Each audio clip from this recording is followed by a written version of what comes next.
Do you want to become a talk show host? Do you have a great idea? Passionate World Talk Radio is currently looking for podcast hosts for our Internet Talk radio station. Please email us at pwrnetworkllc@gmail.com with your name, email address, cell phone number, and podcast topic. In return, you will receive a 3-minute intro on air to a live audience about your podcast. Remember, just email us your name, email address, and your podcast topic, and in return, you will receive a free 3-minute intro on the air. How cool is that? Welcome to Passionate World Talk Radio. Educate, enlighten, entertain. Hi, everybody. This is Betsy Wurzel, host of Chatting with Betsy on Passionate World Talk Radio Network, where we educate, entertain, and enlighten. I want to just say that I am so happy to have my guest with me today. It's been a long time coming, and I am thrilled to have my guest. I'm going to have my guest tell about himself, but I do want to say that my guest book, Sustainable Excellence, is so inspiring, helped me face my fears, helped me want to do better, helped me to want to expand my horizons in my interviews with people. And I recommend for everyone to buy this book. That's how strongly I feel about it. The views of the guest may not represent those of the host or the station. And I want to thank Jeannie White, station manager, for producing the show and writing the blog, and I also want to thank Lillian Caldwell, CEO of Passionate World Talk Radio Network.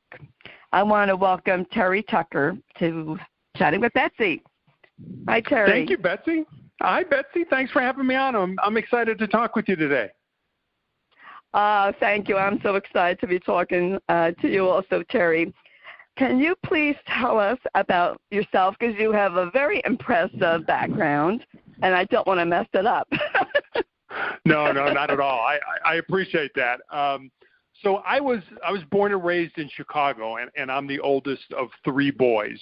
Obviously, we can't see each other, but if you were to be with me, I am 6'8" tall, and I played college basketball at the Citadel in Charleston, South Carolina, despite having 3 knee surgeries in high school. I have a brother who is 6'7", who was a pitcher for the University of Notre Dame, and then my other brother is 6'6", and he was drafted by the Cleveland Cavaliers in the National Basketball Association. And then, of course, my dad was 6'5", but Mom was 5'8", and she was the boss. Whatever Mom says went. It didn't matter how big we were, how strong we were. Whatever Mom said, that's the way it went. So after I graduated from college, I moved home to find a job. I was the first person in my family to actually graduate from college, and I was all, set to make my mark on the world with my newly obtained business administration degree. And, I look back now and realize what a knucklehead I was. I didn't know anything about business just because I had a degree. Fortunately, I was able to find that first job in the marketing department at the corporate headquarters of Wendy's International, the hamburger chain. But unfortunately, I ended up living with my parents for the next 3.5 years as I helped my mom care for my grandmother and my father, who were both dying of different forms of cancer. In terms of my professional career, as you kind of alluded to, I did have that first job as a marketing executive. Then I was a hospital administrator, then a customer service manager.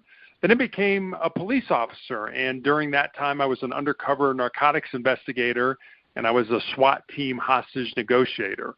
After that, I became a school security consultant, and I coached high school basketball. And most recently, I've been a motivational speaker and an author. And then finally, my wife and I have been married for 27 years, and our only child, a daughter, is a graduate of the United States Air Force Academy and is an officer in the newly created U.S. Space Force. Wow, that is quite a history, and congratulations on your daughter and also on your marriage, 27 years. That's not too common these days. Thank you. To stay, you're welcome, to stay married for so long. Terry, I'm going to ask you what I ask every author. Why did you write your book, and what do you want the reader to take away? I know why you wrote it. I know what I took away, but I want your viewpoint. So I guess maybe I can tell you how the book came about, and that might give you a sort of a clue Sure. as to why I wrote it. So it really is a book that was really born out of two conversations.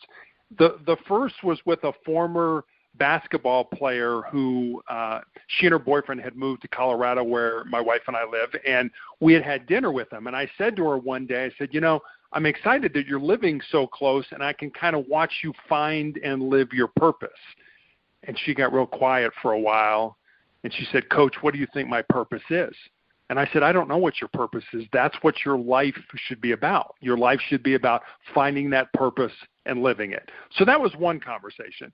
And then the second conversation was with a basketball player, actually at the Citadel, who connected with me on LinkedIn. And he wanted to know what I thought were the most important things that he should learn to not only be successful in his job or in business, but also to be successful in life. And I thought about it for a while. I didn't want to give him the, work hard, get up early, help others. Not that those things aren't important. They're extremely important. But they've been done, and there's many books out there and stuff like that he could read to find those. I kind of wanted to go deeper. So it took me a little while, but eventually I started writing things down. And I had these 10 principles, these 10 ideas. And I was comfortable enough with them that I sent them to him. And then I stepped back and I looked at him and I said, I've got a life story that emulates that principle, or I know somebody who has a life story that was impacted by this principle. So literally, I have cancer, and I've been battling cancer for the last 9 years. And last April, I had my foot amputated. So in April, I had the foot amputated. In June, I started chemotherapy for additional tumors that I have in my lungs.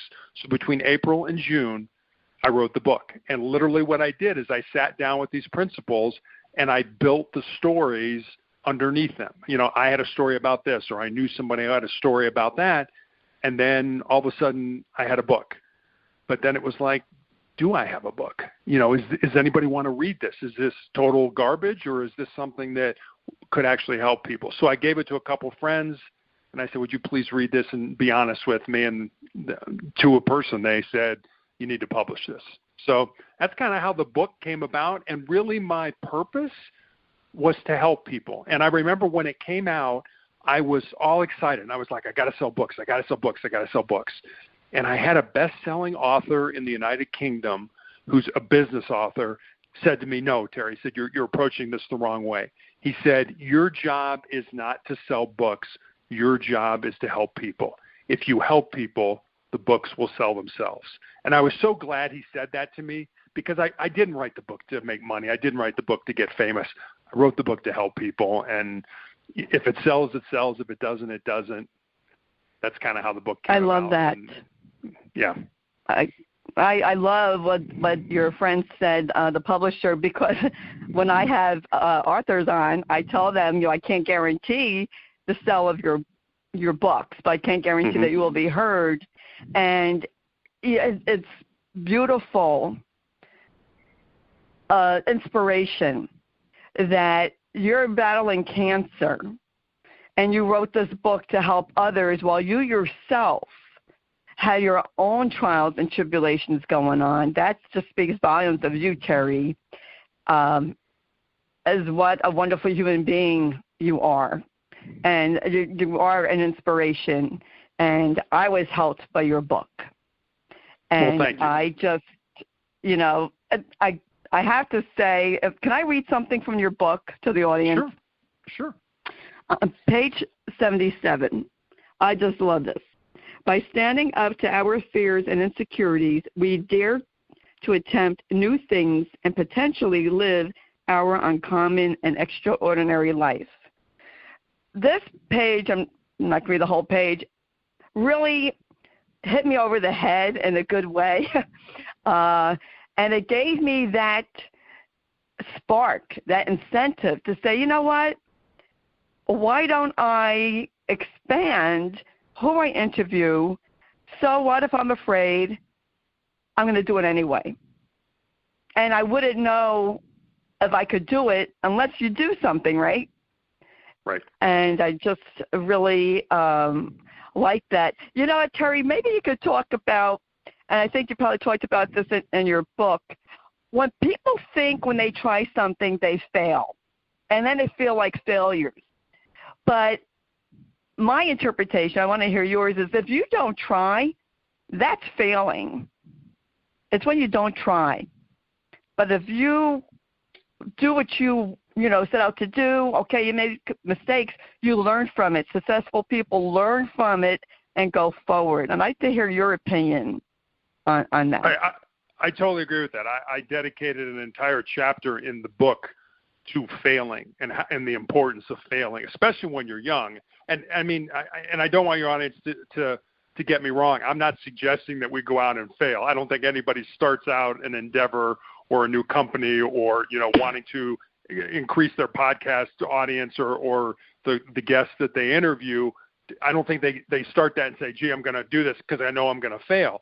I hope they don't do that. But I agree with you. I think really only two things can happen if you try something. First thing is you're going to win. It's going to be successful. The second thing is if it's not successful, you're going to learn. So those are the only two things that can happen. I mean, people would say, oh, you failed. Yes, I did. And did I learn something in that failure? Hopefully the answer is yes. And maybe I can take what I learned and I can put that into starting that business or that venture again, being smarter. I mean, I think back to Edison, I wish I could remember exactly his comment, but he said, he tried like 10,000 times to find the light bulb. Now, what if he would have stopped at 8,000? I mean, we may all be sitting here in the dark. So, I mean, it's that constant, I failed, but I learned. And the next time I failed, I learned again. And you keep learning until eventually I think you're going to be successful. I mean, I don't know that. I can't say that. I can't say, you keep hitting your head against the wall and you're going to be successful. But it's the people that quit who never – it's kind of like me and like the pain that I go through. I'm going to have pain, and pain is inevitable. Suffering is optional. We're all going to have pain in our life, but whether we suffer with that pain, that's up to us. Can we use that pain to make us stronger? And I never want – eventually that pain's going to go away, whether it's because of surgery, whether it's because of medication, whether it's because I die. But eventually that pain's going to go away. But if I quit, if I stop, that pain's always going to be there. I'm always going to have that emotional pain of knowing that I quit. That's right. I love to listen to Les Brown, and he gave a talk that, when you're dying, your ghost standing around might say, well, you didn't do this, so people don't know about this. Your dreams are going to be dying with you. You need to do what you were meant to do and try it. Never did I think in a million years I would be publicly speaking. I was very shy, or interviewing, that's for sure. And here I am. Do I get nervous before an interview? Yes, but I do it anyway. And your book just really inspired me to even relax myself and just be who I am. When I interview, not that I haven't been myself, but to be more relaxed with who I am. Does that make any sense? Sure. And I I got that from your book, Terry. From what I got from your book was to, face your fears, do what you want to do. If you fail, you learn. And if you make mistakes, you learn. You learn from it, but don't let that stop you. But you would never know until you make that step. And I just, that's what I got from your book, amongst, many other things. But I really enjoyed reading your book. Now, a picture of your book, Terry, is going to be in the blog, and I want people to read the blog and look at the picture of your cover. I don't know if you meant for this to be, but this is what I took from the cover of your book. It just dawned on me today when I was looking at it. You have it looks like rocks in a stream. And what I took from that was one step at a time. You just take one pebble, one stone at a time in your life to get to the next bridge or get to the next whatever, you have in mind. That's what I like about the cover of your book. Did you ever think about that when you saw the cover of your book? I did. I was presented with an original, they kind of ask you, like, what do you like? What colors do you like? What kind of things? And I was given an initial draft, and I was like, no, it didn't hit me. And my daughter actually was the one. If you look and you count the stones, I look at them as steps. And there's 10 steps, just like there's 10 principles in the book.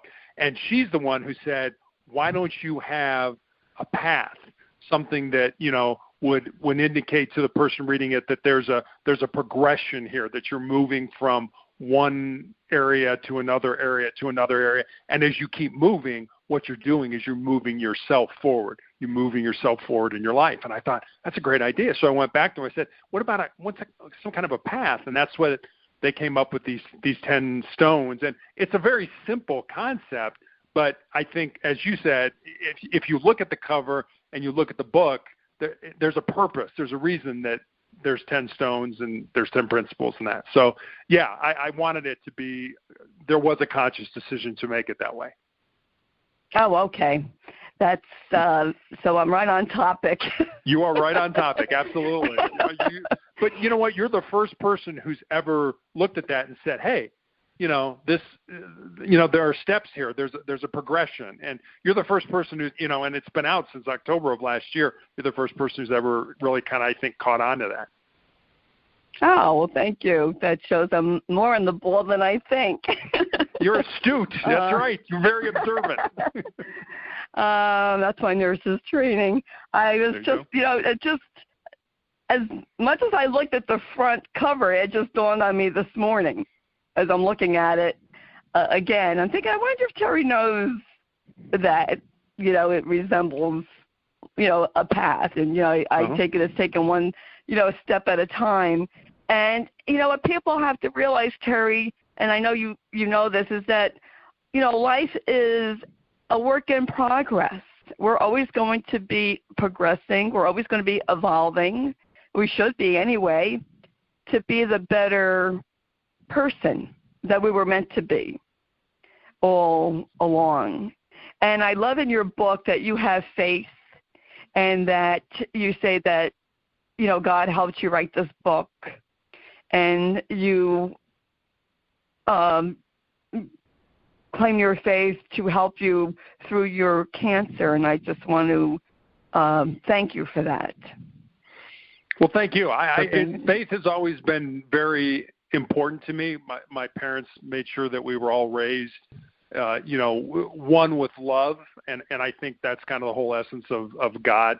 God is love. I always kind of try to remind myself when I'm feeling down, it's like, the creator of everything that ever was, is, or will be loved me enough to put me on this earth knowing all the dumb, stupid, crazy, goofy, sinful things that I would do. And that's thinking about that kind of love is something that I want to, put as much into the world as I possibly can. And, and I'm sure you do too. I mean, it's your goal to make a difference in people's lives, to help people and things like that. So yeah, I think that's incredibly important.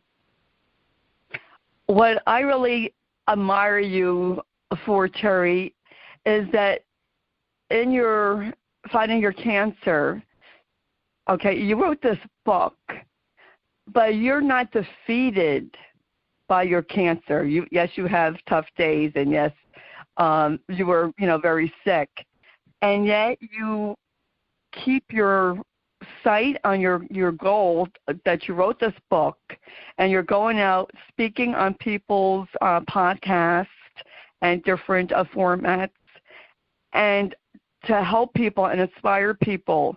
Because a lot of times, Terry, and you know this as well as I do, people say, oh, well, I have this wrong with me, and I had that wrong with me, and I can't do this, I can't do that. When you took what I consider a tragedy, you turned it into a triumph. My husband, Alzheimer's, was a tragedy to me, and I turned it into a triumph. And this is what people have to know. Your situation does not have to define you or defeat you. And I just love that what you do. You're an inspiration. I love you, Terry. I just have to say, I love what you do and everything.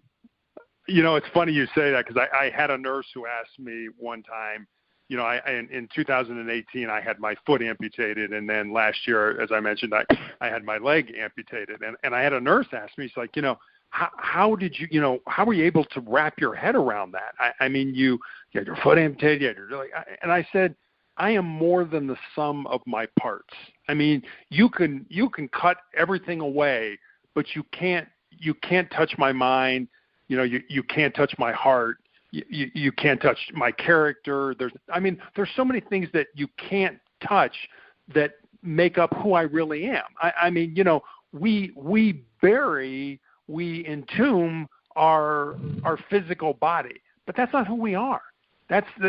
What we are, who we are, that lives on, that goes on. And I don't want, every psychologist in the state of Colorado, to end up at my door, but I'm almost excited, and I don't know if that's the right word, but I'm not fearful of what the next journey is. I'm not fearful of what's on the other side of death. And part of that is having a faith that there's something out there that created me, and maybe I go back to that. Maybe I have another shot at this. I believe that I'm going to be judged on what I did. And a lot of times, I don't know if you've had this experience on your podcast, people will say, I want to do that, or I want to be like that person.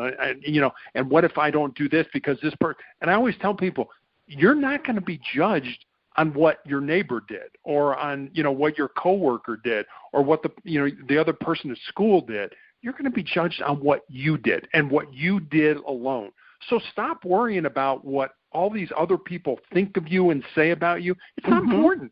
It's not important, because you're not going to be judged on what they say or think. You're going to be judged on what you do and the actions and the love that you put forward.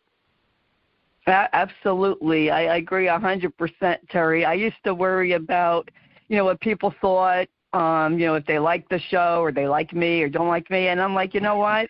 It's none of my business what people think. I've heard that saying. I look at it this way, Terry. I'm 63. If I live to 70, that's a gift. That's 7 more years. If I make it to 70.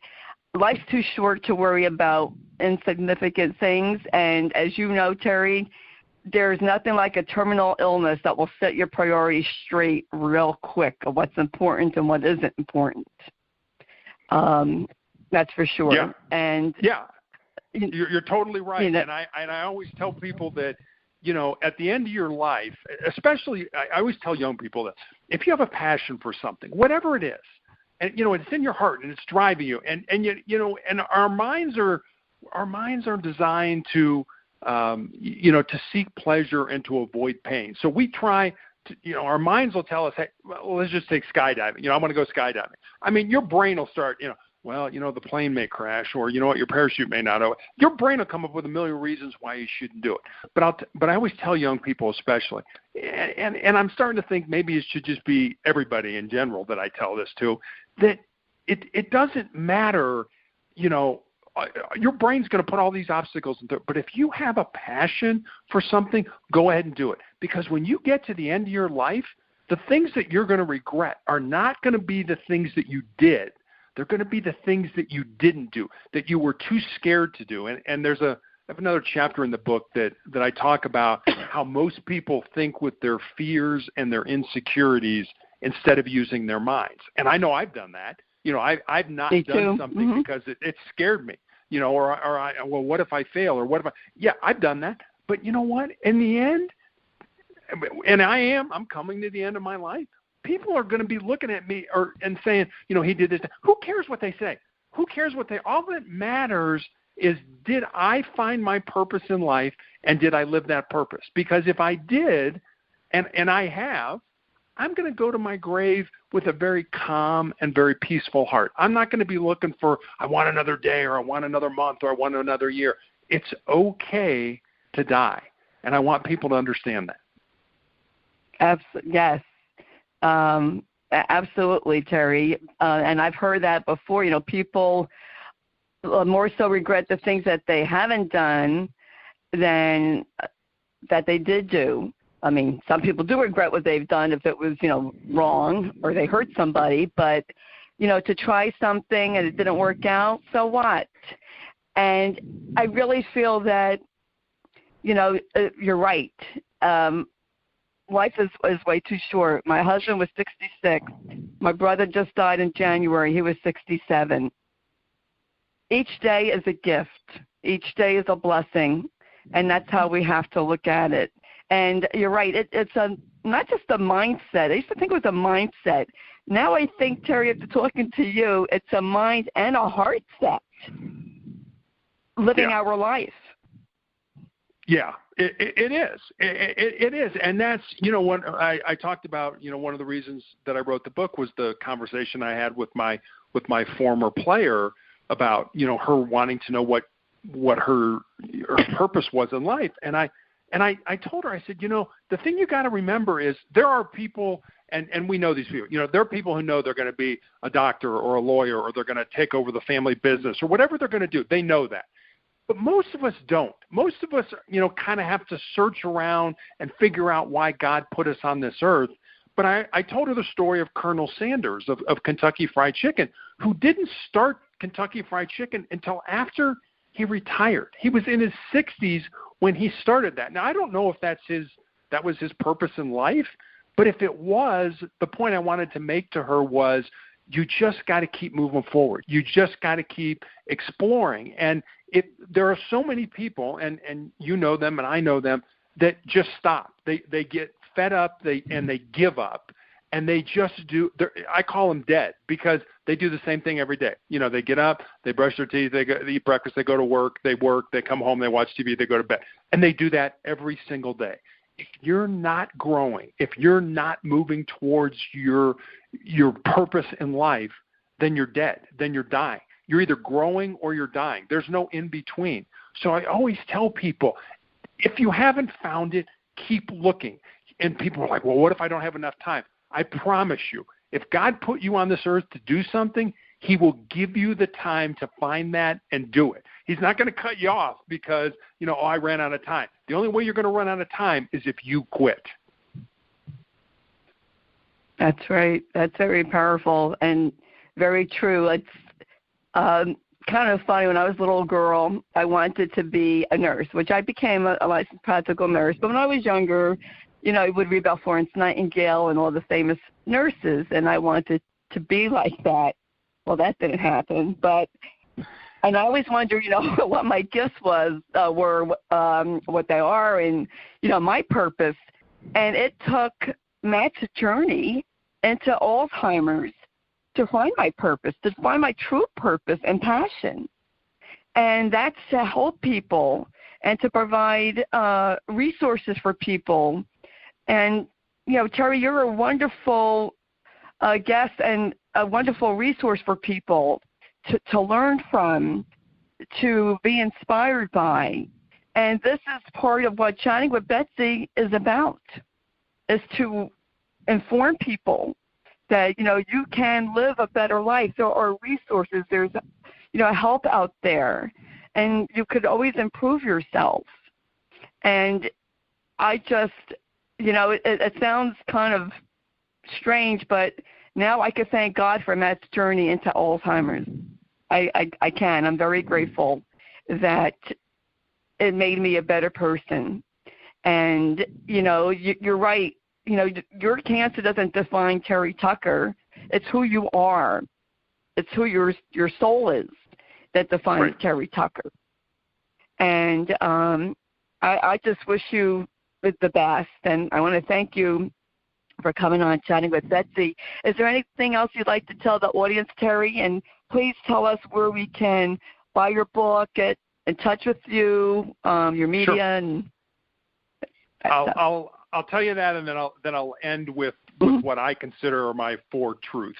So you can get in touch with me at motivationalcheck.com. That's my blog. You can leave me a note there. If you want to send me an email directly, you can email me at motivationalcheck@aol.com. There's also a link to how you can get the book on Amazon. The book is available on Amazon, BarnesandNoble.com, Apple iBooks, pretty much anywhere online that you can get a book, you can get Sustainable Excellence. So whatever your choice is, there's an electronic version, there's a paperback version, and there's a hardcover. So whatever your choice of reading is, feel free to pick one of those. And I'll end with these 4 truths, and these are 4 things that I kind of use to guide my life. The first one is you need to control your mind, or it will control you. The second one is you need to embrace the pain and the suffering that we all experience in life and use that pain and suffering to make you a stronger and more determined individual. The third one is what you leave behind is what you weave in the hearts of others. And then the final one is as long as you don't quit, you can never be defeated. Thank you very much for having me on your show. I appreciate it. Oh, thank you, Terry. That is very good points. I just love that. Just felt like chills right through me. I got like goosebumps. It's just so powerful. And I want to tell the folks, you're welcome. This book is 104 pages. It's a short book, but let me tell you what, it's powerful. It's a powerful, inspirational short book. And run to your computer or Barnes & Noble and pick up this book because you will not be sorry. And then share it, give it to other people. And I really would appreciate it, the audience, if you would share this podcast to help other people, because that's what we are here to do, is to help other people. Thank you very much, Terry Tucker. I appreciate you coming on. And check out Terry's blog. He's very inspirational. Actually, I think I met Terry on LinkedIn. I think you're right. Saw you. Yeah. I heard you were on a podcast. I said, I got to get this guy on my show. I got to get this guy on my show. I love what he has to say. And Terry was kind enough to send me an autograph book, which I will keep forever. And my son read the book. Josh liked it. Josh has a cognitive disability. I don't know what he understood from it, but he read it and he liked it. So there you go, and I'm keeping it. Folks, I want to encourage you to subscribe to Chatting with Betsy. It's for free on your favorite podcast outlet. Spotify, Spreaker, Google are just 3 examples. And tell your friends about Chatting with Betsy. You never know who I'm going to have on, and I have a great guest with great information and valuable resources to help others. I think I might have goofed on Pastor World Talk Radio mantra, so let me say it again. We are here to educate, enlighten, and entertain. I get so excited sometimes my words get mixed up, but that's okay. Got it straightened out now. And I want to thank everybody for listening. Please read the blog. Please get in touch with Terry, and please buy the book. And I know people might think, Betsy, you're always, saying buy this book or that book. Because I'm passionate, folks. I don't apologize for who I am or what I say or do. This book helped me, and I wouldn't say it if it wasn't true. I could tell you that. This book is phenomenal, and it really touched my heart to make me a better person, and I want that for you. And if you missed any of this podcast, you can hear it all over again on your favorite podcast station. And please, if you listen to this podcast, write a review. I'd appreciate 5 stars, so that would help get my podcast out there. Because my mission and vision is to help other people, and that's what I want to do. And I want to thank you, the audience, for listening. And thank you, Terry, again, for coming on. Folks, in a world where you could be anything, please be kind, because we sure need it now. Until we chat again, this is Betsy Wurzel, host of Chatting with Betsy on Passionate World Talk Radio Network. Bye-bye now. Do you want to become a talk show host? Do you have a great idea? Passionate World Talk Radio is currently looking for podcast hosts for our Internet Talk radio station. Please email us at pwrnetworkllc@gmail.com with your name, email address, cell phone number, and podcast topic. In return, you will receive a 3-minute intro on air to a live audience about your podcast. Remember, just email us your name, email address, and your podcast topic, and in return, you will receive a free 3-minute intro on the air. How cool is that?